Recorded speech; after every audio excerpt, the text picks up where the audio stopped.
going, everybody? How's it hanging? How's it happen? You guys know what it is. This is Kevin from the Chord Progression Podcast, brought to you by MSOT Rocks, Rockin' I'll Thrive. Guys, it's Thursday. It is the 7th of October.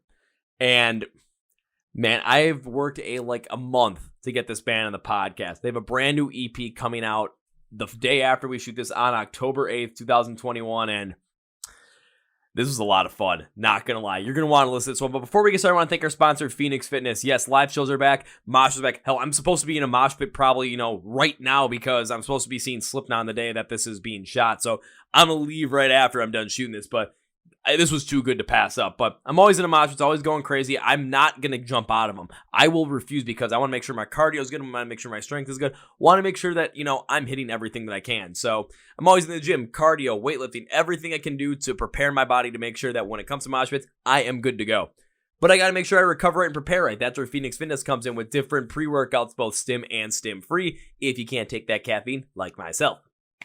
Different BCAA recovery compounds, different creatines, different proteins for AM, PM, and after workout, different multivitamins. Whatever you might need to achieve your fitness goals, Phoenix Fitness has to help you get that. Our listeners and our viewers on YouTube get 15% off using the code MSOTD at checkout at fnxfit.com. Link description below. So remember, code is MSOTD at checkout, 15% off your entire order. Thank you, Phoenix Fitness. Now in our feature presentation. You ever heard the band called The Warning? 3 sisters out of Mexico who rock really, really, really, really hard. They got a brand new EP called Mayday coming out on October 8th. We get to talk all about it. Them playing their first live show back since the pandemic started at Welcome to Rockville this year. And find out how butterfly wings and me in a mosh pit wearing them ends up getting worked into this conversation. Because if you're at a Warning show in 2021 or 2022 and you see a guy in a mosh pit wearing butterfly wings, it's going to be me. Find out how we got to that point. But are you guys ready? Because this podcast is awesome. Let's go! Yeah!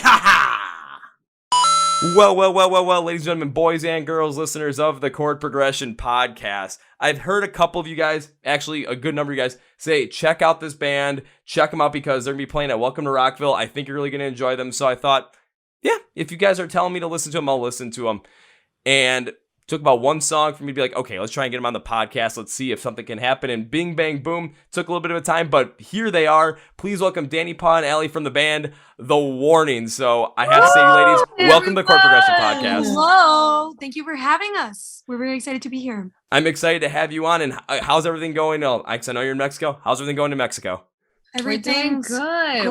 We're working busy, a lot. Yeah. But yeah, everything's good. Thanks. It's good to hear. And I mean, what else are you going to be doing during a time like this when, again, COVID's still kind of a thing? I know there might be issues. Again, you guys are still going to be playing Welcome to Rockville in November. But still, when it comes to touring and traveling, there's still some of those logistics that need to be worked out. Do that. But consistently working, especially with new music coming out on the 8th. What? Yes. We're so excited. We haven't released new music in a while, so we're pretty hyped about this EP called Mayday. It's coming out the 8th of October, and we're just so excited about it. And our gig in Welcome to Rockville is actually our first in over a year and a half, so we're extremely excited for it.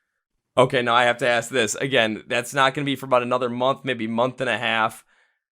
How are your feelings going into that gig right now? Again, you haven't played since the pandemic began. Are you a little nervous at all? Are you excited? Like, what's going on here? Because I've been to so many concerts since basically, I'd say July, where it's a lot of bands, it's their first time back out on stage. It's their first time playing in front of people since the pandemic began. And every show, the energy is just absolutely insane. So I want to see where your mindset is right now going into this, preparing for the first live show of The Warning in over a year and a half.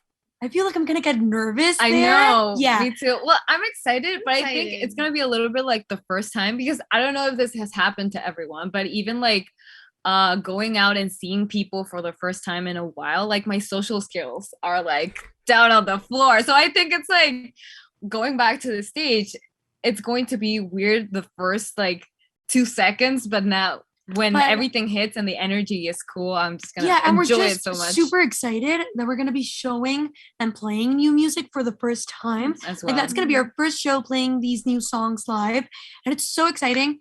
But I really can't wait for the date to come.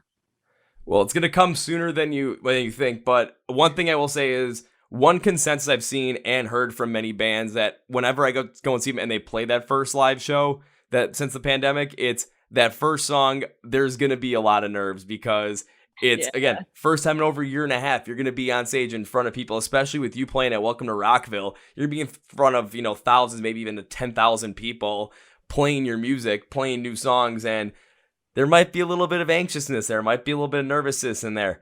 But after that first song, then it's it. Like, all the nerves usually go away. All the anticipation goes away. You're back. Yeah, and if we also take into account that this is going to be our first festival in the US. Oh yeah, like we played in the US, but this is our first festival. So it's pretty exciting. One thing you can do, actually I saw this happen when I was at Blue Ridge Rock Fest this year, was some of the bands that were on some of the smaller stages while they were doing their sound checks, they were literally yelling at people to like come on over and be like, hey, come to our show. You're not going to be disappointed. There was one band. There was one band I had on, and this is what they did during that sound check. They were calling out for people to come over. They wanted to mosh, but they wanted crowd surfers on a smaller stage. And when their show started, because I was there for the whole entire show, their show started, maybe had about 500-600 people. By the end of it, that grew to 5,000 to 6,000. Woo! Oh my God, that sounds so cool. That's actually really smart. Yeah. Kudos to them. Smart. Yes.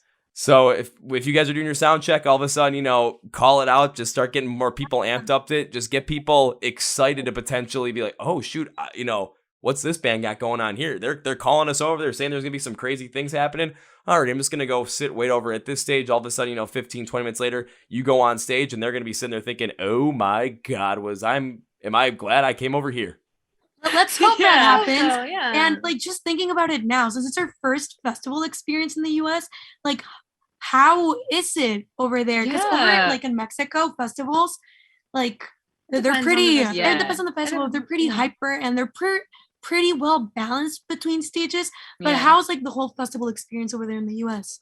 Well, it's all going to depend upon which festival you go to. With Welcome to Rockville is one of the Danny Members Presents festivals, so the notoriety of it and the overall running of it seems to be pretty smooth because they've been doing this for a while. They've already had Incarceration this year. They've had Louder Than Life already happen this year. Which one is it? Aftershocks happening out in California. But what they usually do is there's usually about maybe 2 or 3 stages, I think, for theirs. And 2 of the main stages, they're literally right next to each other. So what happens is while one band is on stage, the other band is setting up. So even if that's happening, right, if you're going to be on one of those stages, right when that band ends, if you're ready to go on right afterwards, quickly run out there and get more people hyped up to come over to you, because all it is just a little step to the side over on the side. Okay. But usually what happens, especially with those outdoor festivals too, you're going to see a lot of people there and people camp out there as well. So when they go into the festival, it's they kind of stay there for a longer period of time. That's what happened when I went to Rockfest. That's what happened when I went to Blue Ridge. It's once I walked in, I'm like, if I'm walking out, there's going to be a significant period of time that I have to, give myself. Otherwise, I'm staying in here for 9 to 10 hours, jumping in a mosh pit, going absolutely crazy. And especially when it comes to Florida, if there's this group there's a couple of groups of people that they're just big mosh pitters, not going to lie. Okay. So what they do is they run the pits. They will literally create the pit. And most of them are always on the left-hand side of the stage. So you can use them to your advantage to kind of get more people amped up as well. But it's all going to be specific. They're on the left side on the stage. Yeah. We're just going to be funny. Mosh pit guys, do your thing. Go. Honestly, if you call it out, people will do it. Okay. Nice. Awesome. Good to know. Good to know. That's great to know. Or then call it, circle pit, call out crowd surfers. Honestly, if it's going to be your first show back, which it is, come out with some crazy props. Come out with some beach balls. Come out with some crazy floaties. Throw them into the crowd as well. People go crazy. I saw people take some of those floaties, the inner tubes. They would wear them around themselves, go in the mosh pit and start bouncing off of people. Hell, we grabbed a couple of huge beach balls and we're doing that. I think it was during a Day to Remember set. So if you want to take some of those ideas, literally go for it, because you could create a whole... Oh, absolutely. Because you could create a whole live set with that first show back that people are going to absolutely remember the warning throughout the whole entire festival. Okay. We'll take it into account. That's good advice. Thanks. Yeah, I have to write this down. Yeah. And if you forget to write it down, just when the podcast comes out, you can always reference it again. It's exactly. Of course. Exactly. Yes. I mean, it's going to be on record, so. Yes. Definitely. But I might have to try and see if I can find a way to get a ticket for Welcome to Rockville and find my way down to Florida for that one. It's quite a distance for me to get down there, but you know what? I'm addicted to live music. I'm addicted to mosh pits. I mean, I can't help it. It's something where I see it, I'm just like, oh, maybe I shouldn't go in. Oh, wait, my mind is already taking me there. It's like my subconscious is already like forcing me into that, and just I'm gonna have fun. No biggie. Yeah. That's a Definitely great living mindset. it out. Yeah. Exactly. But now I do want to talk about some of these new tracks as well, because again, got a new EP, Mayday, coming out on October 8th. And when I was looking through good old Spotify on this, I was able to listen to 3 out of the 6 that you ended up putting out as well, especially the one at the end of the track list, which is all in Spanish. Because not gonna lie, when I saw it, I was like, ooh, now I'm intrigued by this, just because doesn't matter for me, it doesn't necessarily matter if I can understand lyrics or not, if it's in a different language. The instrumentals do a lot in telling that story, so you can really feel it and really get a deeper understanding of the emotion behind the track just from that. Right. Yeah, we feel the same way. We listen to music in like a lot of different languages, so it's cool that other people do the same. And yeah, we have 3 singles out. Choke was the first one, then it was Evolve, and then Martito, which is our full Spanish single. And it's really fun to be able to write in both languages, because I don't know how to explain it, but there are different ways to express the same feeling, like with the languages. But we're definitely really proud of these singles, and we're so glad that they're out now. I would say I wouldn't be kind of disappointed if you weren't proud of these singles, especially with the 3 that you put out there. The one that's all in Spanish, though, the one thing that really caught my attention with it was, again, and this is going to be a thing when it comes to language and just different dialects. When it comes to English, when it comes to Spanish, no matter what part of the world you are, where you're from, just the pronunciation of the words are going to be different. How they flow within the music is going to be different. So being able to listen to a song like Evolve, and then listen to a song like, okay, I'm reading the name right now, but I know I'm going to butcher it. You can do it. Yeah, you can do it. Martito? Martito, yeah. There we go. So listening to both those songs, they're very different songs in each other's rights, but listening to both of them just with the different language, with the different dialects, the different tones, everything around there, they still flow all together so fluently to the point where I listen to them and it's just, I know it's the warning. I can feel the emotion from those songs right then and there. So when it comes to putting them together, dang, it was good. Thank you so much. That's a big compliment. That is a big compliment. Yeah, because it is very different.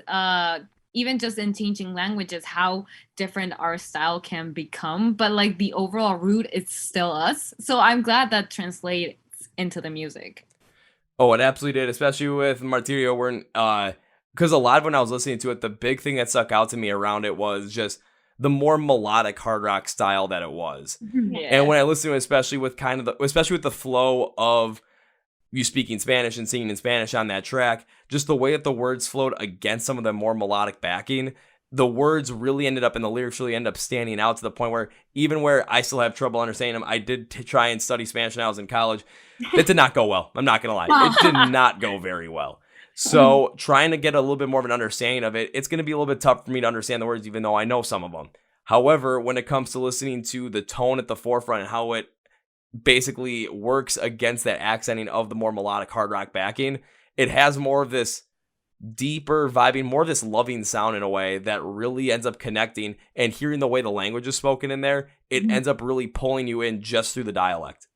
That's really cool, actually, because singing in Spanish is very different. Yeah. Just writing in Spanish is, at least for us, it's really hard sometimes. It's really weird that our first language and the language we speak all the time is Spanish. But when we write music, English is the place in which we're more comfortable with. So writing this song, writing Martito, was a very different journey than writing the rest of the album. But it was honestly very, very nice for us to do it because we don't have that many songs in Spanish. So giving that space for our language and our culture within our music was very important to us. And I remember when we were recording the song, Danny sings the song, right? And she had been speaking in English for about a whole month because we were in New Jersey. New Jersey. We went 3 months to New Jersey to record the album. So we were speaking in English every day, and she was recording vocals in English. And then it was time to record Martito. And she started speaking, like singing the lyrics in Spanish with the thickest American accent I had ever heard. And I was like, where is this coming from? We're like, what's going on? So what we literally did, we stopped recording it, and I woke up the next day and I was like, I'm speaking absolutely no English today. So I spoke Spanish the whole day, and then I was her recorded translator. And that was then the we first recorded the thing song. you recorded. But it was really funny that we worked with the producer, David Bendith. Yeah. And David was like, those vocals are great. They're sounding awesome. I'm like, David, No. those are pronounced horribly. We can't put that on the album. But it was a fun process recording Martito. Yeah. So now that it's out and that you can notice that difference between like the musicality from when we write in English and in Spanish, it's actually pretty cool to see another person notice it. Yeah. One thing I do want to ask, though, is when it comes to writing and recording a song in Spanish versus English, the way that you're doing it, especially with, again, the difference in languages, what's that challenge like? Again, you just said with Danny, where you were recording these in New Jersey, going over this for 3 months, then we're going to record this. You're singing in Spanish with the thickest American accent possible, which, again, I understand totally. And there are times where all of a sudden it's using, if you have a natural different, tone of voice, a dialect just based on a native language, sometimes when you sing in a different language, those sounds, those different pronunciations, those different accents, they come out differently.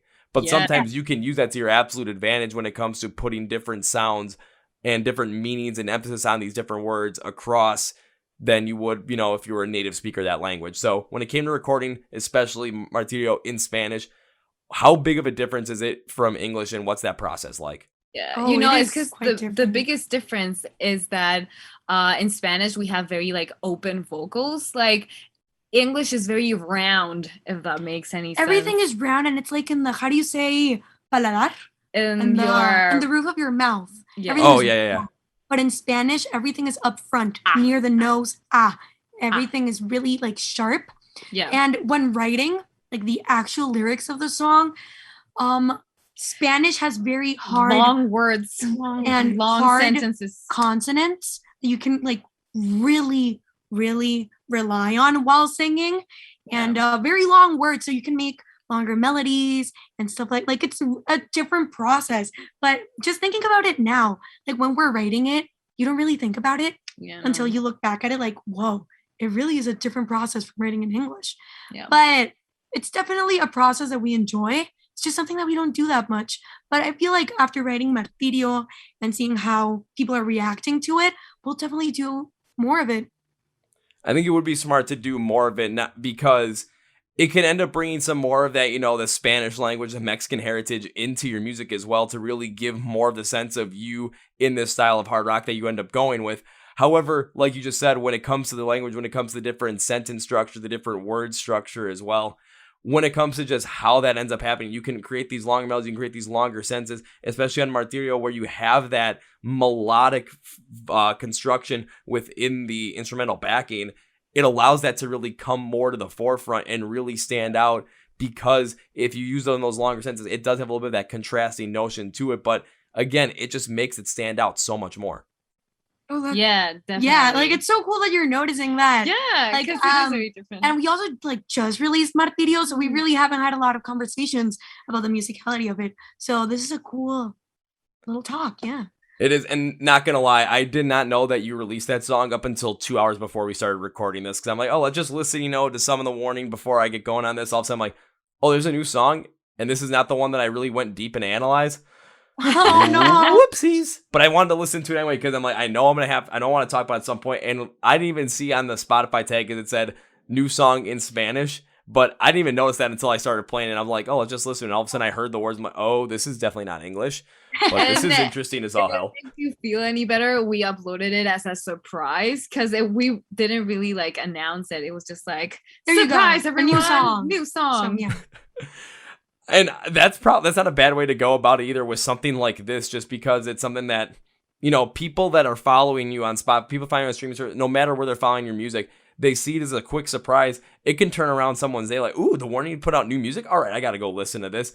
And then when they listen to it, again, especially if they're English only speakers or like myself, they're going to notice that, okay, this is definitely different, but it's going to be something that they're going to want to check out and really get into due to the fact that it is different. It is something unique, but it is also something that has the core sound of the Warning at the heart of it.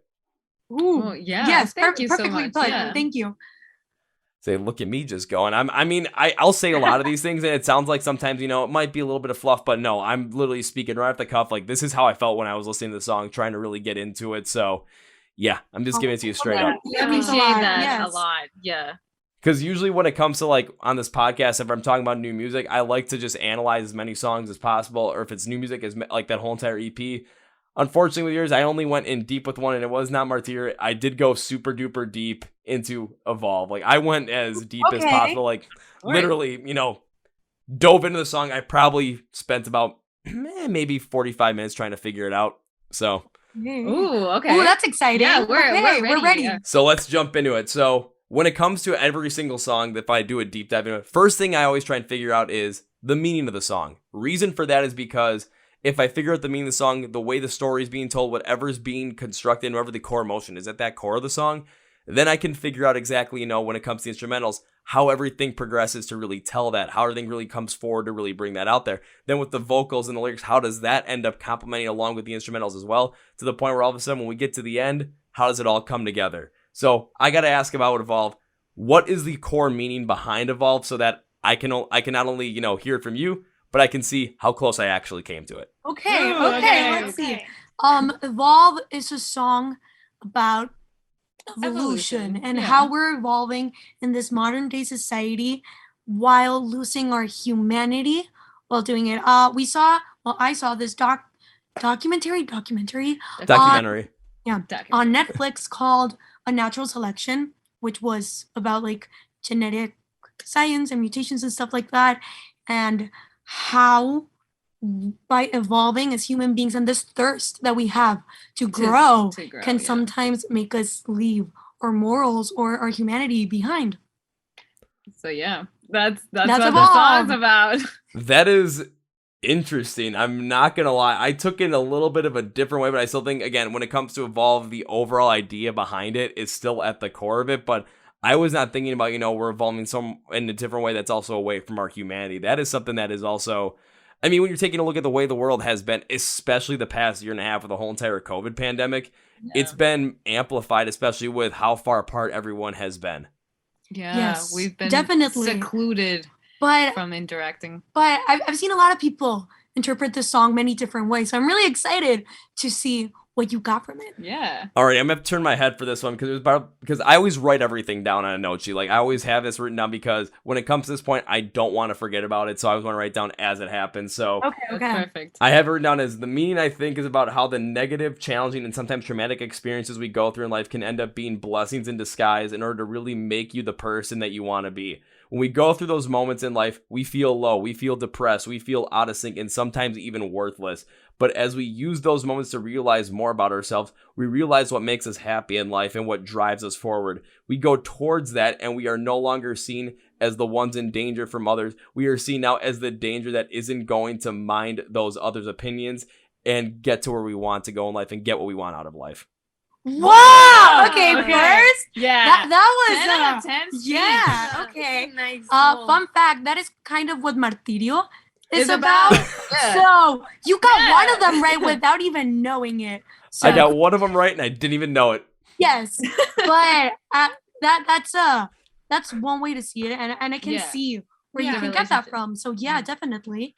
Another big reason where stuff comes like that from is, and a lot of people are going to listen to Evolve and they might have a similar interpretation that I do. A lot of people might have a similar interpretation that you do. But a lot of it is just the mindset that you have when you're listening to it. Also, the experiences that you go through in life. Because when I was listening to the song, especially with Evolve, thinking about, times when you're feeling like low, depressed, out of sync, and sometimes worthless. But then you learn from those instances, grow from them, and get to a point where all of a sudden you feel like you're unstoppable because what you've gone through, you can defeat anything less than that. And if it's something that was really bad, it's like nothing can stop you.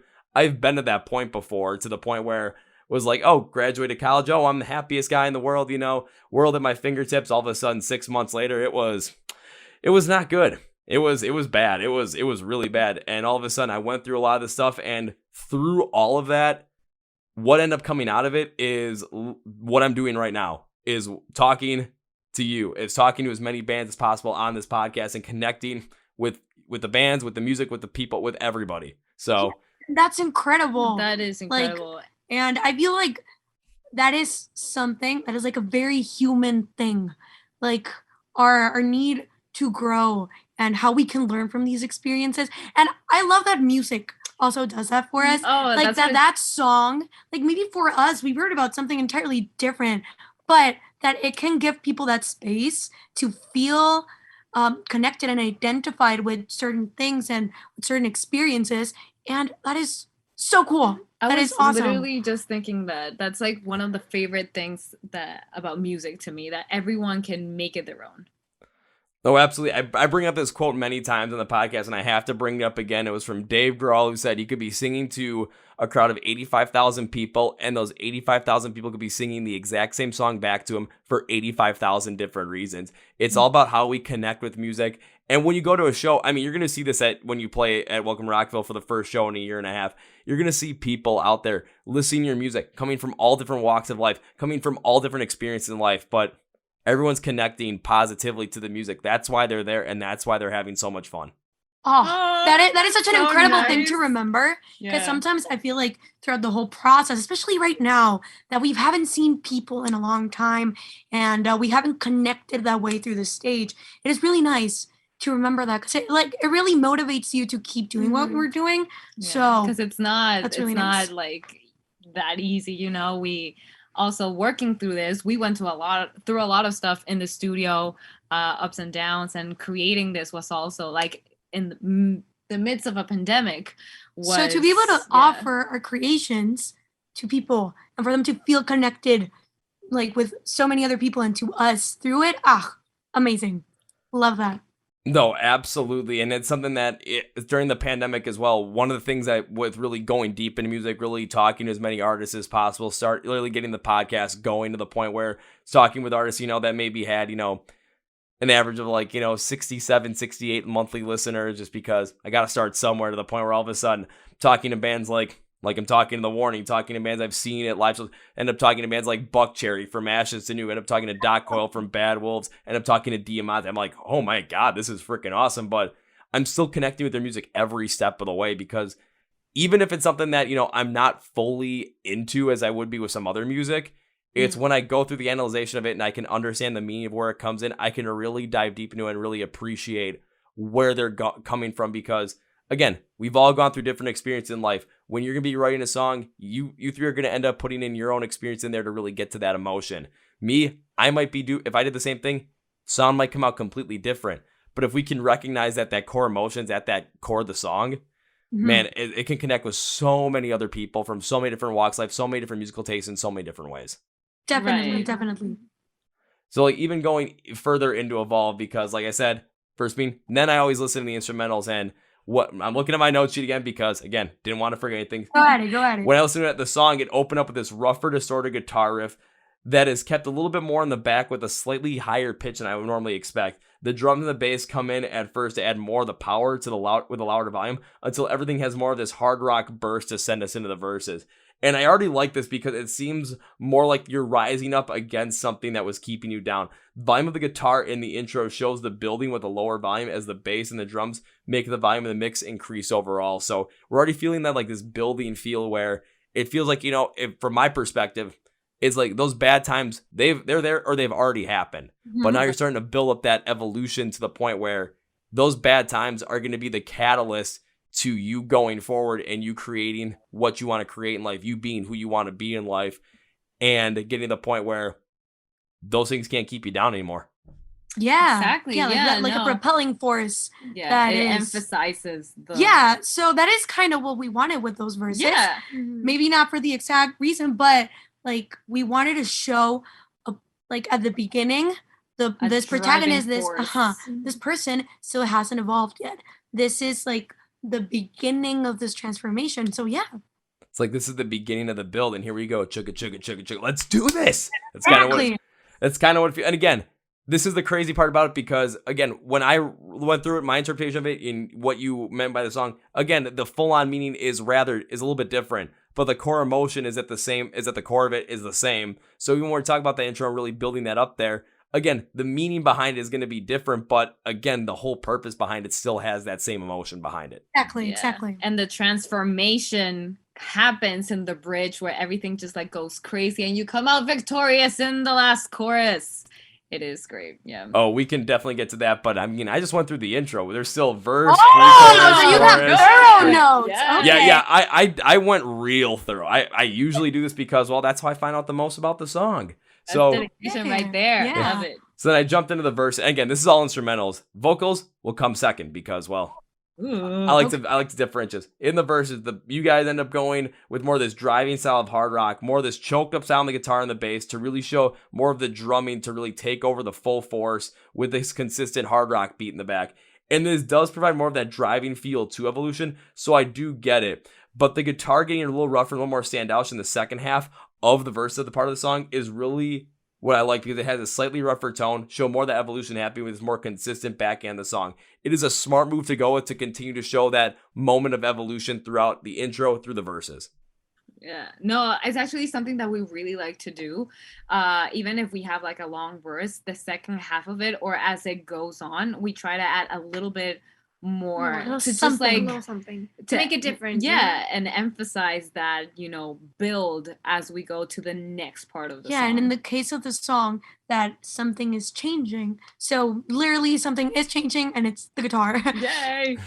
Yeah, something is changing. It's a guitar, but hey, it changed and it went really well to the point where, again, I can understand, especially when you have those longer verses, you're going to want to end up changing up somewhere halfway there or maybe adding something to really give a little bit more of a flow to the song, a little more continuity to it, because all of a sudden what happens if you have the same kind of consistent backing for, let's say, 30, 45 seconds. I can understand where people, especially with, today's day and age where with streaming, if they don't like the first 10 seconds of the song, they're going to end up just completely writing the band off right there. Yeah. You don't want to lose that attention. Yes, definitely. And especially on something like this, again, it keeps that evolution feel continuing on and just keep building up to the point where we're going to get to.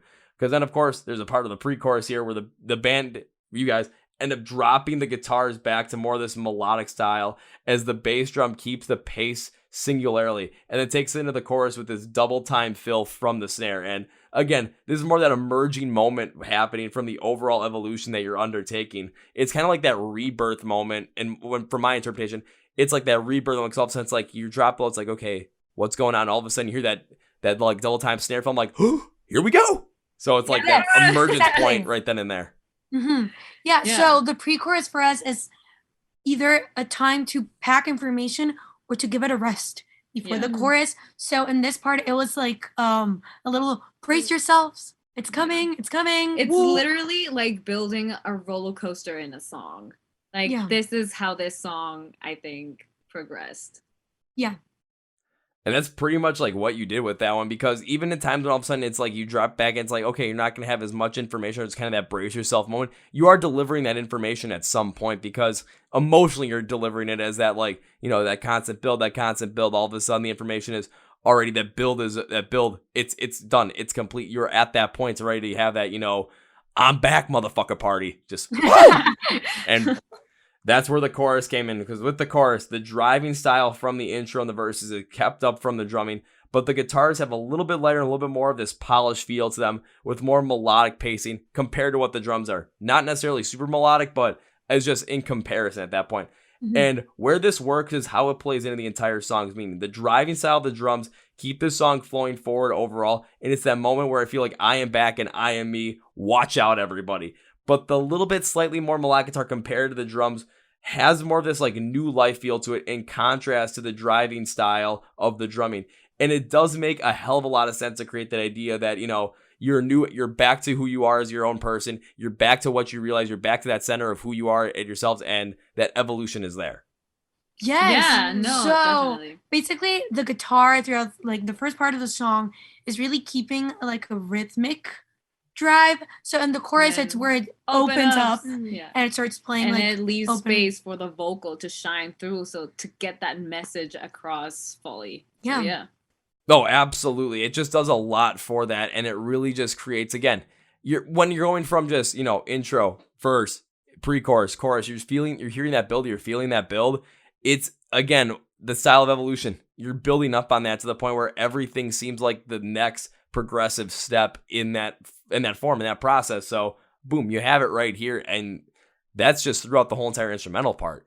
Because then there's the bridge, which I kind of do want to talk about because you guys mentioned it earlier. I'm like, I can't leave that out. So when I heard the bridge, the band drops everything back to this lower driving force, the lower bass drum, and more prominence on the building bass guitar as the lead guitar kind of wheedles its way into the end of what is going to be the break. And during the break, we get more of this driving style from a fuller style drum kit once again, but the rougher guitars going against it with more of this like middle ground pace to them really stands out because the guitar being rougher here shows more of that driving style to show who you truly are and evolve into that fully. So yes, it is rougher, but it's that more that look out world, I'm here. Yeah, definitely. Yeah, the bridge is like the breaking point. That is the part of the song where you're like kind of like not stepping out, breaking out of that cocoon, like violently stepping out of it. And honestly, it's the funnest part of the song. It It is so fun to play. And it was also so cool to include like a different riff into the song that started with the bass. I thought that was very, very cool. It was cool. Yeah. And that the ending of the bridge, it's literally just like going up in tone, just to like highlight that intense buildup to crash again into the chorus. Yeah, and when you go through just again with that instrumental feel, it feels like that full-on evolution has continued to happen. Even after it feels like it could be fully fleshed out in the chorus, you continue to build that in the bridge and the break. So it gets to that point where you really feel like you said, it's like kind of like, you're in a cocoon and now you're a beautiful butterfly because, well, you emerged from all of that crap. You've gone through all that, and now you can really show the world, okay, this is me. This is who I am. Yeah, if you want to make fun of it, yeah, go for it. Who cares? Mm-hmm. I've gone through worse. That's how I always looked at him. Like, I've gone through worse. Evolved. Powerful butterfly. Yes. All of a sudden, I should have been wearing butterfly wings during this. It would have been hilarious. Like, we should have brought ours too. I know. Definitely. Next time we'll bring our costumes. I'll say, not gonna lie, I should have asked my best friend because I'm pretty sure he's got a pair lying around somewhere. He does a bunch of like crazy, wacky stuff. So I'm pretty sure he's got like 3 or 4. Hey man, can I just next time I do a podcast, we'll ship it to Mexico and you'll wear yours and we'll just wear matching butterfly wings. Yes, that could work. Or if I'm able to make it down to Welcome to Rockville, all of a sudden you might, if you see some guy in a mosh pit just sticking through the whole entire thing but wearing butterfly wings, you might be like, that's hilarious. Recognize you right away. Definitely. It might be like a couple of 5 seconds where it's like, look at that. That's hilarious. Look at that guy. He's going crazy. Wait, we know that guy. Yeah. Yes, definitely. And at that point, it would be very fitting if all of a sudden some big dude like 275, 300 pounds just come running into me and just try and send me flying. I could just be like, you know what? I'm going to find out if I can fly today with these wings. Real butterfly. Yes, exactly. Real butterfly that would probably end up come crashing down within the next like 1 to 2 seconds. Probably. But it would have been a great 1 or 2 seconds. Yes.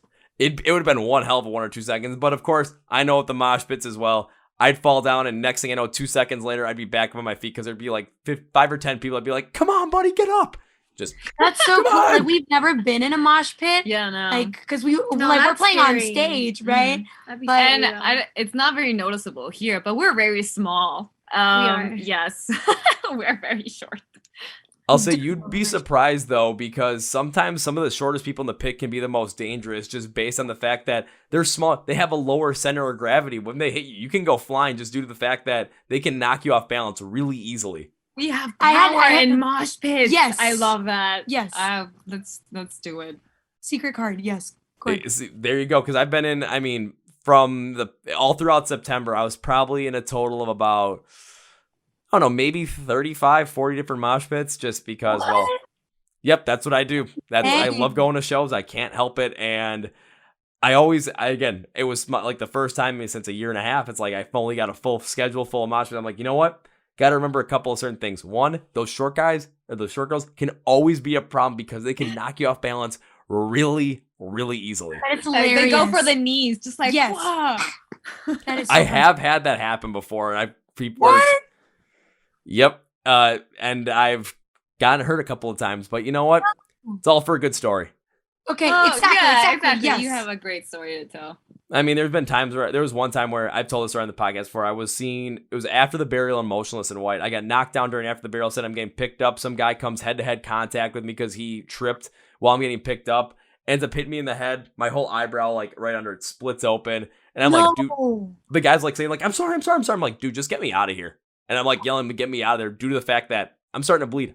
I don't want to bleed over everybody. That's a bad thing. Oh my god, that was insane. That's not the first thought I would have. I was like, oh my god, I'm bleeding. 20 minutes later, after like I looked at it, I probably should have gotten stitches. I'd stopped the bleeding. Someone give me a piece of their flannel shirt, which I'd ripped off, and I tied a bunch of like paper towel or toilet paper to my eye, tied around. I looked like a pirate, and I walked back towards the pit right before most of the way went on. Everyone's just like, dude, what's up? That's dedication right there. I know. That is wow. Okay. That's great that you like felt good enough to do that, because I would have gotten like a huge headache, I guess. Well, that's never happened to me. That would be so scary. I would cry, but kudos to you. You got a good story out of it. Well, also, I did not jump back in the pit for emotionally because I did not want it to open up and then, bleed over everyone. But I was like, oh, you're going to stick around for the show? Yep, I'm just going to be on the edge of the pit just pushing people back in. That's all I can do right now. Okay, yeah, let's go.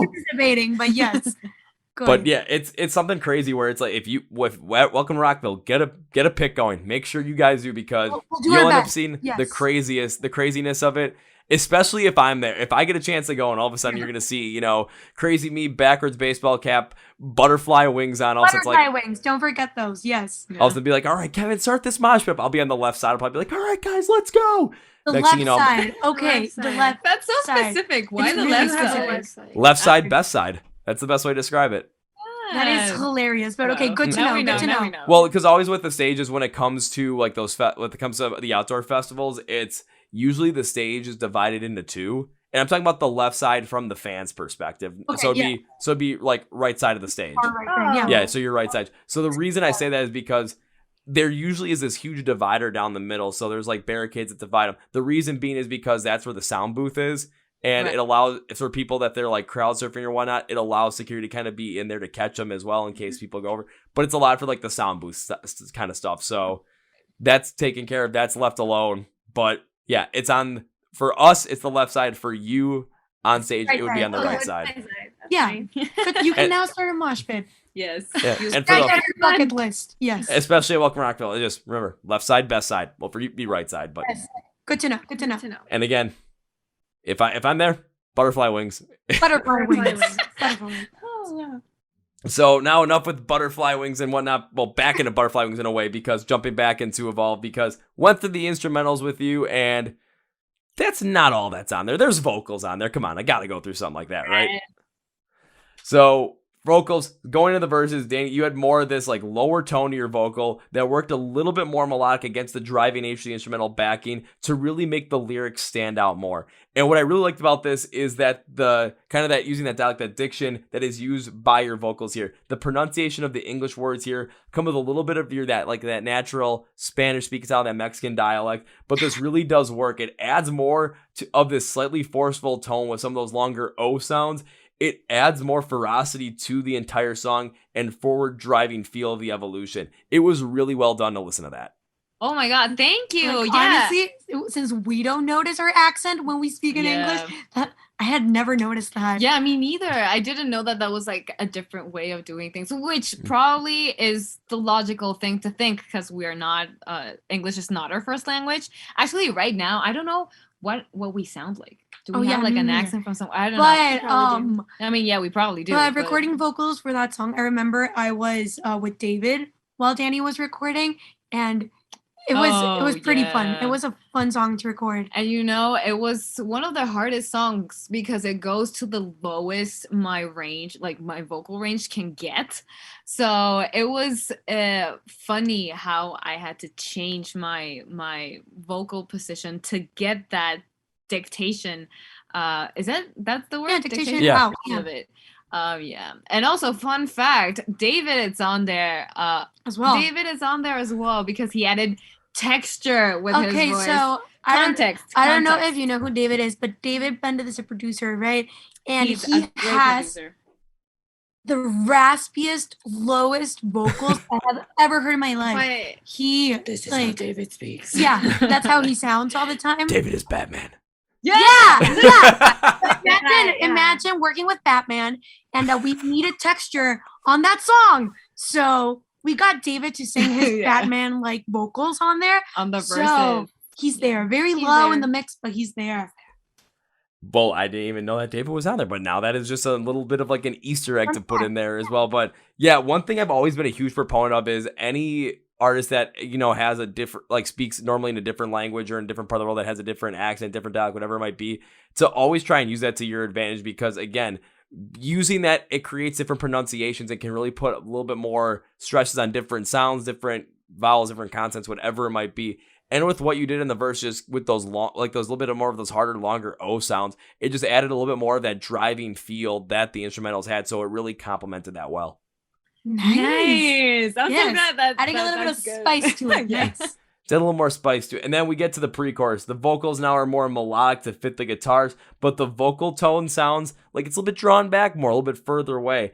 And this further away feel in front of that driving force of the vocals really does a lot to help prepare the song to go in that more forceful blast to show off that evolution come in the chorus. So again, that preparatory style, like, brace yourselves, here it comes. The vocals put that out there as well.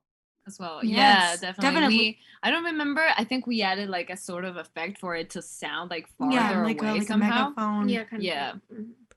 Well, shoot, now if you're going to play the song, live, you might have to bring out a megaphone for that one. Oh! That'd be cool. We'll definitely. So it's butterfly wings, floaties, and now a megaphone. Yeah. Good. Man, we're just coming up with like one hell of like a live set just to put together Yes, specifically for Evolve. That's basically what we're doing at this moment.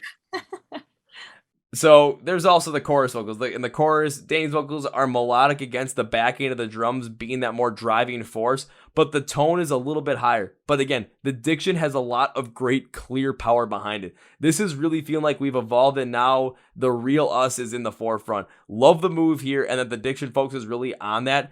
This is a little bit lighter, but it's done in such a great way to really bring out that forcefulness of that evolution and really bring it to notice. Again, like I said, using that different diction than, a native English speaker would really ends up being a huge help here. Oh, awesome. Thanks. Yeah. And also like it does have a longer melody wise. It does have a longer diction necessary for this chorus. And just as a fun fact, one of the worries that we had with this song is that it doesn't absolutely like climb up in a note. Like the start of the chorus, it's not like a higher note. Like you're not belting it out. Yeah, how we're used to. But then in the middle of the chorus, we actually like Pao and I harmonized. Yeah, we added a harmony so we could have that like high and vocal. And we love that. It's one of the first times we do it, I think. Yeah, it is. Well, you guys might have to do it a little bit more on, some upcoming songs you will end up working with because it worked out so well. I'm not saying do it for every single one, but mess around with it, play with it a little bit, and just see what happens when you get further in the writing process with more music that you're going to end up coming out with in the future. Yes, definitely will. I think it's a smart move. And then we get to like the break where we do get a higher pitched scream from Danny. I think that was you, or maybe it was you, Paul. I don't know. That was you. Okay, it was Pao. Okay, we do get that higher pitched scream from Pao, and I gotta say, this was a nice touch because it feels like that anger, frustration, displeasure of the events that you went through to get to this evolution needs to be expressed in order to really show the power behind that evolution. It's expressed here. It really does it right, and I am all here for it. Yes. So yeah, that scream is basically the representation of the lyric, pain is the price to survive. So it is that violently stepping out of the cocoon moment. You're screaming, right? Yes. Recording that scream I actually don't remember. It was hilarious. I don't remember anything about it. Like, okay, Pao, just give us like your best scream. The lights were off in the recording booth and we were like with the lights on. And then we were just like sitting there like, okay, whenever you want. And then this scream comes out and we just like, what? It looks like it was probably impressive. had a lot of like things pent up. Yeah. I just let it out. Yeah. It was funny. It was fun. Just like put on some angry music, put on some like good old metalcore stuff, just like really get to like a huge breakdown and just let that scream out in the recording studio to the point where all of a sudden everyone else that was in there just, sitting on a chair just waiting for it, ends up flying backwards, flying off the chair, ends up having to pick themselves up like, yeah, where did that come from? What was that? And, It would have been pretty funny for anyone in the studio who was just like passing by and then to just like scream. and it's also funny because I'm really short, like really short. So I'm in a tiny package and then just letting that out. It was pretty fun. It was a funny day. Hey, you know what they say? Sometimes big things come in small packages. Big screams come in small packages. I guess that's the way to put it this way. Yeah. So one thing I always like to do when it comes to, after analyzing a song like this, I always like to put together like, overall encompassing kind of style of it. Basically, press release style. Kind of an interesting way to go about it. So I put this overall, The Warning. Man, let me tell you, their hard rock style in this one really takes more of this consistent driving nature, but it makes a lot of sense as this is really the entire base of the song with that evolution. The focus on the drumming really puts this forward, and the guitars matching the pacing and going melodic against it all, in different parts of the song really show how that change in evolution can be felt throughout the song, from displeasure to basically, you can't stop me anymore. But the vocals also do a great job with a little bit of power, a little bit lower, heavier tone from the natural, Mexican, Spanish diction. But it is used powerfully to make this evolution seem even more powerful. It makes the song stand out, and that control is something that makes this band even more special. Oh I feel very complimented. Yes. Thank you very much. Yes. Thank you. And it's really satisfying to see how like all those little aspects that we put in there musically to accentuate what we were trying to say, like in that Really come that through. growth within the song come through, and they're noticeable. Like it makes me so happy that every hour that we spent to every single one of those things like really shines through. Well, a round of applause for Kevin for analyzing this. Honestly, wow. Awesome. Thank you so much. No, thank you for putting out the song and giving me the opportunity to go through something like this and then talk with you about it, because again, there's certain things I know you're going to put in songs where, it's some small things, some small tweaks. Not sure if it's going to be the best thing, worst thing, if it's going to be noticeable. But a lot of those little interesting things you put in there, some of the smallest things, some of those little small details, I was able to pick up on rather clearly. And it showed in the whole entire build-up from, again, intro, verse, pre-chorus to chorus, and then how the bridge and the break with that scream really accentuate everything with that frustration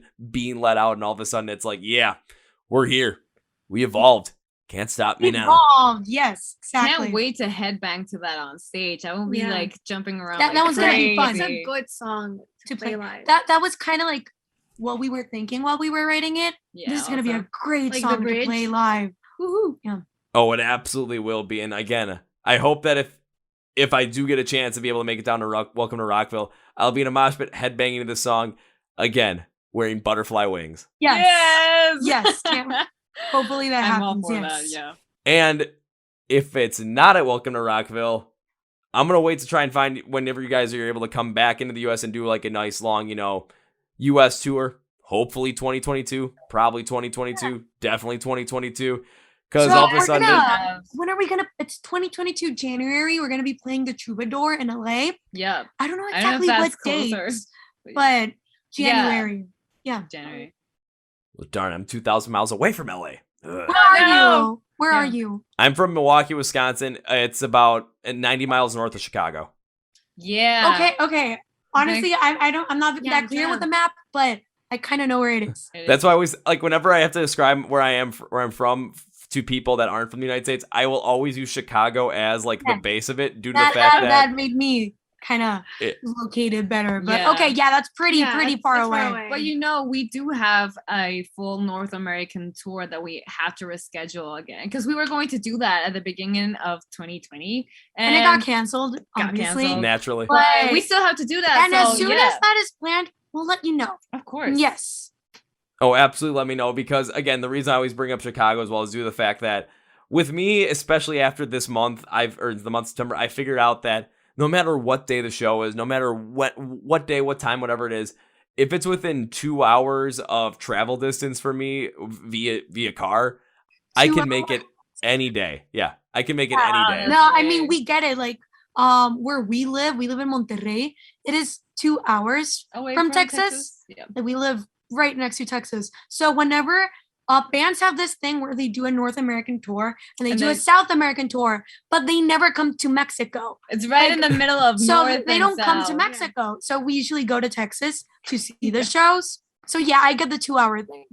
Definitely. Yeah, so usually I always say it's like if you're gonna be in Milwaukee, or I always put Chicago in there as well because again, third largest city in the United States. I'm pretty sure every band ends up stopping around that area at some point. So I'm like, at least I can make it down there rather easily. Okay, so if we play Chicago, we'll send you tickets. It's done. It's done. And I will be there with butterfly wings. Yes, for sure. It's the plan.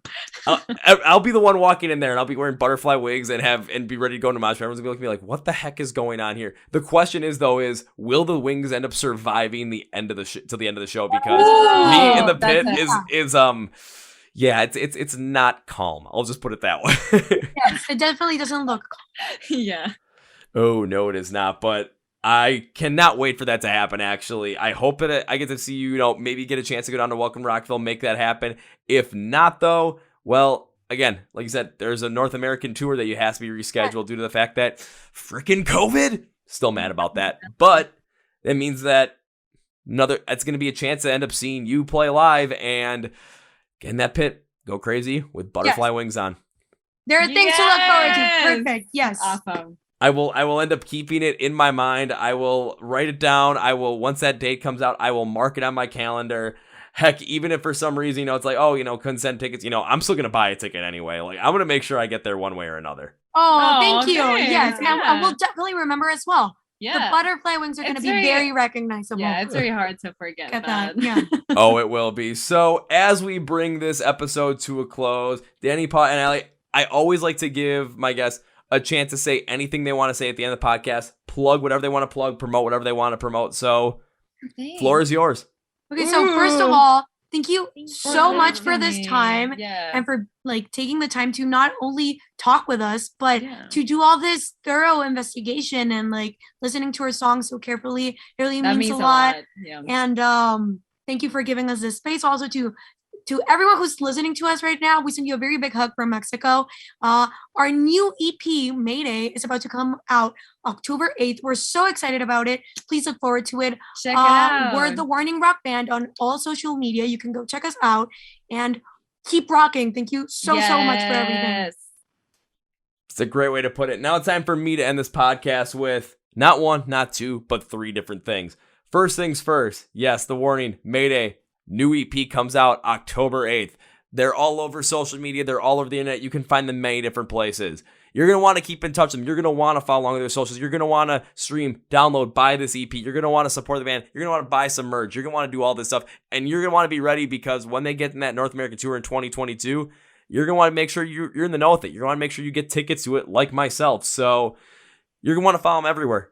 But instead of, having you guys have to search it up and everything, I'm going to continue to do you one better. Take a look at the description of the podcast, whether it's YouTube, Spotify Podcast, iHeartRadio, or Amazon. You're going to see something that says Find the Warning online. Links, labels to everything. It's going to be one click, one-stop shop. You're going to be able to go and follow along with them on Facebook, Twitter, Instagram, wherever they might be online. Subscribe to their YouTube channel. Support them online. Buy some merch, stream their music, whatever it might be. Everything's going to be there for you, so you have no excuse to not get into the Warning. Thank you. That's awesome. Thank you. Now it's time for number 2. And number 2 is something that I always like to do and like to promise when it comes to guests on the podcast that I enjoy having on the podcast. This has happened 100% of the time. And, well, this streak has not been broken yet because, well, moshing and butterfly wings, that just sounds like a great time. So my promise to you 3 is this. This is not an if, because if implies possibility of not happening. When implies it's going to happen, but time is always the difference. So when I can see The Warning perform live for the first time, and I get to mosh with those butterfly wings on, because you will not miss it, because, well, who else is going to mosh with butterfly wings on? My promise to you is this. After the show, first round's on me. Hey, okay. We're down. Yeah, cool. we'll have to be old enough, but definitely okay. I'm gonna write it down. We're gonna write it down. We're not gonna let you off the hook. Good. We'll write it down, and then if it's somewhere you're not old enough, then we'll do it the second time I get to see you perform live. Exactly. It'll happen. Okay.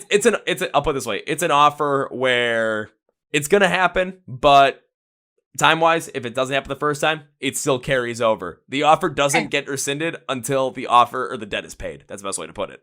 Okay, Got it. When it happens. When it happens. So as we conclude this podcast, and my third thing is, I can't end this podcast with goodbye. Reason being is because, one, goodbye seems way too final. And I have plans to see you perform live. Mosh to one of your shows while wearing butterfly wings. Exactly. And you know what? Especially after this EP, I would love to have the three of you on the podcast again at some point in the future because this was fun as all hell. And I would, again, love to have you back on. Oh, no, that would be awesome. Delighted. We're definitely down. So we'll do. Perfect. Yes. So can't end it with a goodbye. That's way, way, way too final. So I'm going to end it with this. See you later. See you later. Muchas gracias. Thank you. Well, folks, that's my interview with Danny Putt and Allie from the band The Warning out of Monterrey, Mexico. I hope I said that right because I probably, messed up on the pronunciation, but you guys can roast me in the podcast comments later for that. I want to thank the three of you girls for being on the podcast once again. This was absolutely incredible. Warning, you're going to want to make sure you check out The Warning, and if you don't, there's going to be a major problem. Their brand new EP called Mayday comes out on Friday, October 8th. You can listen to their singles Choke, Evolve, and Martito right now if you want to. They are available for you to check out. But on October 8th, you can check out the other songs, Display Animosity and Z. The whole EP, you're going to want to check it out. You're going to want to make sure you see these girls live. So again, keep in touch with them. Keep logging them, or keep following them on like Facebook, Twitter, Instagram. Subscribe to YouTube. Buy some merch. Be able to, stream their stuff. Subscribe to them on Spotify, Podcasts, wherever you can find them. Connect with them. Follow them. Help this band grow because they are absolutely incredible. Also, if you're not started the podcast, please throw that our way. Spotify, Apple Podcasts, iHeart Radio, Apple Podcasts, Amazon, YouTube. I think I said Apple Podcasts in there twice, but I really don't remember. And also, thank you, Phoenix Fitness, for sponsoring us. You get 15% off using the code MSOTD at checkout fnxfit.com. I cannot wait to have these girls back in the podcast again, and hopefully, rather soon, I can be at a show of theirs. Start a mosh pit going while wearing butterfly wings, baby. We're going to make it happen. On that note, that's going to be for me today, guys. Thank you for watching and listening to the Chord Progression Podcast, brought to you by MSOTD Rocks, Rock Metal Thrive. My name is Kevin, and you guys know how I end every single one of the big, healthy, and hearty. See ya!